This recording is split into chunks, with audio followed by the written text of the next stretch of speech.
2 பேருக்கும் எங்க எல்லா சார்பாகவும் மனமார்ந்த நல்வாழ்த்துகள்.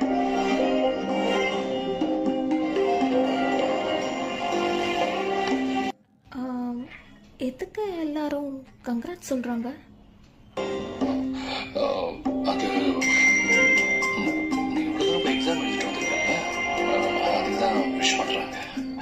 ரிசல்ட் வந்ததுக்கு விஷ் பண்ணா பரவாயில்ல, எக்ஸாம் எழுதுறதுக்கு இவ்வளோ பில்டப்பா? அதான் தெரியலையே. சரி, எனக்கு மட்டும் விஷ் பண்ணா பரவாயில்ல, உங்களுக்கு சேர்த்து எதுக்கு விஷ் பண்றாங்க? என்னதான் நீ எக்ஸாம் எழுதிருந்தாலும் இந்த இக்கட்டான சூழ்நிலையில உன்னை காருக்குள்ள உட்கார வச்சு பல சாகசங்கள்லாம் செஞ்சேன்ல, ஒருவேளை அதுக்கு தான்